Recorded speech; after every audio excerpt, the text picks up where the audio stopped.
Welcome to MS TV. ఈరోజు Aswaraopeta municipality పరిధిలోకి వచ్చాము.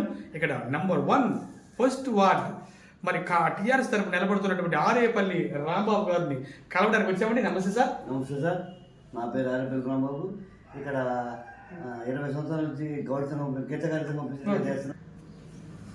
ఇక్కడ 20 సంవత్సరాల నుంచి గీతగారి సంఘం అధ్యక్షుడిగా పనిచేస్తున్నాను. నేను గౌడ కులస్తుడిని. నా కమ్యూనికేషన్ ఉంది ఇక్కడ. అంతకుముందు గతంలో 10 ఏళ్ల క్రితం ఒకసారి వార్డు నెంబర్ చేశారు. ఎంతో కొంత అనుభవం ఉంది. ఈ ఎలక్షన్ మీద పూర్తి అవగాహన ఉంది. ఏ వార్డులో ఏం చేయాలో తెలుసు. ఇదే గవర్నమెంట్లో కేసీఆర్ గారు చెప్పండి రాంబాబు గారు, మీకు టీఆర్ఎస్ ప్రభుత్వం మీకు కౌన్సిలర్గా టికెట్ ఇచ్చారు ఫస్ట్ వార్డుకి, మీరు ఎలా ఫీల్ అవుతున్నారు? నన్ను బలపరిచినందుకు మా పార్టీ నాయకులైనటువంటి జూపేల్ రమణ గారి, మా మాజీ ఎమ్మెల్యే మచ్చ నాగేశ్వర గారు, అలాగే తాటి వెంకటేశ్వర గారు, అలా ఇక్కడ ఉన్నటువంటి కాసాని వెంకటేశ్వర గారు కుమారుడు కాసాని చంద్రమోహన్ గారు, మా క్యాండిడేట్ ఉన్నటువంటి పద్మా గారు, మా చైర్మన్ క్యాండిడేట్ పద్మా గారు నా మీద వచ్చినటువంటి గౌరవంతో నాకు ఇచ్చిన ఈ అవకాశాన్ని సద్వినియోగం చేసుకొని ప్రజల సేవకు ముందుకెళ్తారని ప్రమాణంతో పూర్తి చేస్తున్నాను. చెప్పండి సార్, టీఆర్ఎస్ తరఫున గెలిచిన తర్వాత మీ వార్డుకి ప్రజలకు మీరు ఏం చేయబోతున్నారు? ఇక్కడ ప్రధానంగా మా వార్డుకి వచ్చేసి డ్రైనేజీ ప్రాబ్లం ఉందండి. ఈ డ్రైనేజీ ప్రాబ్లం తీర్చాలి. అలాగే లింక్ రోడ్స్ లేక కొన్ని సొత్తులు కారణంగా ఉన్నాయి. మా హయాంలో కొన్ని సీసీ రోడ్లు పోసాం. ఇంకా సీసీ రోడ్డు పోయాల్సి ఉన్నాయి. ప్రతి డ్రైనేజీ క్లీన్ చేయడం, పక్కగా డ్రైన్లు కట్టేస్తారని చేయాలని మేము దృఢ సంకల్పంతో ఉన్నాం.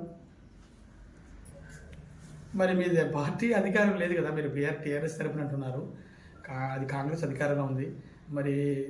నిధుల పరంగా కానీ అభివృద్ధి పరంగా కానీ ఏ విధంగా మీరు ఎదుర్కోగలుగుతున్నారు? మన మున్సిపాలిటీ పరిధిలో ఈ 1వ వార్డుని మా సాక్షిత్తులా డెవలప్ చేస్తామని ప్రమాణం చేస్తున్నాం.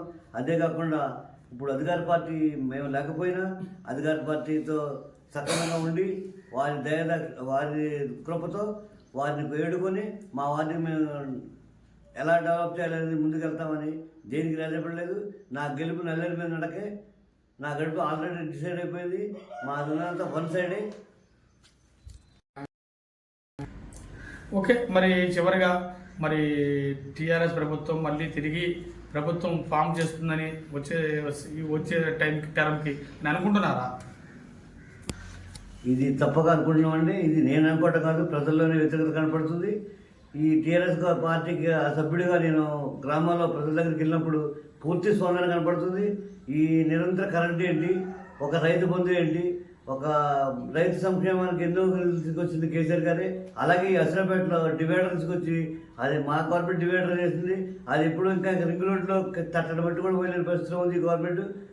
మా గవర్నమెంట్ తప్పకుండా అధికారంలోకి వస్తారని మేము అనుకుంటున్నాం. ప్రజల్లో మాకున్న గౌరవాన్ని, మాకున్న విలువని, కేసీఆర్ గారి నమ్మకాన్ని, కేటీఆర్ నాయకత్వంలో మేము ముందుకెళ్తానని కోరుతున్నాం. ఓకే, ఇలా మంచిగానే మాట్లాడారు. కానీ గతంలో మీరు ఎటువంటి వృత్తిని చేశారు? ఏమైనా సేవా కార్యక్రమాలు ఏమన్నా ఏమైనా చేశారా మీ అశ్వరాపేటలో? నేను చేసిన అభివృద్ధి అనేది గతంలో నేను 2వ వార్డుగా పనిచేసినప్పుడు సోమవారం 2005-2006లో పనిచేశాను. అక్కడి నుంచి కూడా ఇదే వార్డులో పనిచేసుకుంటూ వస్తున్నాను. నేను గీత కార్మిక అధ్యక్షులుగా ఉన్నప్పుడు మా తోటి గీత కార్మికులకి ఉద్యమం పింఛన్ అనేది ఏమైనా ప్రమాదాలు జరిగినా వాళ్ళ పింఛన్లు ఇప్పించడం, వాళ్ళ సంక్షేమానికి పాటుపడతాం, వాళ్ళ గీత కార్మికులకు కావాల్సిన అవసరాలు తెచ్చుకుంటూ 20 సంవత్సరాలు బట్టి అదే సేవలో ఉన్నాను. సో అదేవిధంగా నేను రాజకీయాల్లోకి వచ్చి దాదాపు సమాఖ్యాంధ్ర క్రితం సకల సభ్యులో పాల్గొని టీఆర్ఎస్ అభివృద్ధి కోసం, టీఆర్ఎస్ పుట్టిన నుంచి టీఆర్ఎస్ కోసం పనిచేస్తాం, టీఆర్ఎస్ కోసం ప్రాణం ఇస్తాం. మా వృత్తిని మేము చేసుకుంటూ ఇలా 10 సంక్షేమాన్ని చేసుకుంటూ ప్రజలు నిరంతరం తిరుగుతూ ఆరేపల్లి రాంబాబు అనేది అసరపేటలో ఒక బ్రాండ్గా తీసుకొచ్చాం. మాకంటూ ఏమి వెనకాలేదు. మాకంటూ ఒక ఇమేజ్ ఉంది. మా పార్టీ పరంగా మేము కష్టపడతాం. చివరిగా మీ 1వ వార్డు ప్రజలకు మీరు ఏమని అభ్యర్థిస్తున్నారు? ప్రజలకు విజ్ఞప్తి, నేను అసరపేట మున్సిపాలిటీ అయిన కొత్తలో మన ఫస్ట్ మొట్టమొదటిగా మన వార్డు నుంచి నన్ను మున్సిపల్ కౌన్సిలర్గా మా పార్టీ నిర్ణయించింది. అదేవిధంగా ప్రజల్లోకి వెళ్తూ జరుగుతుంది. నా మున్సిపాలిటీ, నా వార్డు అయినటువంటి నా ప్రజలకు కోరుకునేది ఒకటే, నిరంతరం ప్రజా సేవలో ఉండేవాడిని. నేను ఎవరితో తెలుసు, నా మనస్తత్వం తెలుసు, నేను చేసిన సేవా కార్యక్రమాలు తెలుసు. నేను నిరంతరం ప్రజల్లో ఉండి ప్రజలను అర్పించేది ఒకటే, నన్ను గెలిపించి నిరంతరం ఈ మున్సిపాలిటీ నుంచి ఫస్ట్ వార్డుగా ఫస్ట్ విజయం నాకే చేకూర్చి ఈ ఫస్ట్ వార్డు ప్రజలకు కారు గుర్తుకు కొట్టేసి నిరంతరం ఈ ప్రజాసేవలోనే ఉంటాను. నా గుర్తు వచ్చేసి కేసీఆర్ గారి గుర్తు, కారు గుర్తుకే మనవడ్డించి జై తెలంగాణ అంటూ నిదానాలు చేసుకుంటూ తిరుగుతున్న వాడిని నన్ను చూడగానే తెలంగాణ వాళ్ళకి గుర్తిస్తారు. నా వార్డు ప్రజలు కారు గుర్తుగా ఓటేస్తారని మరి నా ప్రజలకు కోరుకుంటున్నాను. జై తెలంగాణ, జై తెలంగాణ. కేసీఆర్ గారి నాయకత్వం, కేటీఆర్ గారి నాయకత్వం, మత్స్యరాజు గారి నాయకత్వం, కారు గుర్తుకే మన ఓటు. మరి ఆరిపల్లి రాంబాబు గారు ఫస్ట్ వార్డుకి మెంబర్గా కౌన్సిలర్గా బీఆర్ఎస్ తరఫున నిలబడుతూ మీ ప్రజలు కూడా అభ్యర్థిస్తున్నారు, నన్ను గెలిపించండి. గతంలో కూడా అనేక సేవా కార్యక్రమం చేశాను. మరి గీత కార్యక్రమాలు అయితేనేమి, అనేక మంది వితంతువులకి అయితేనేమి, వృద్ధులకి అనేక సేవా కార్యక్రమాలు అందించాను.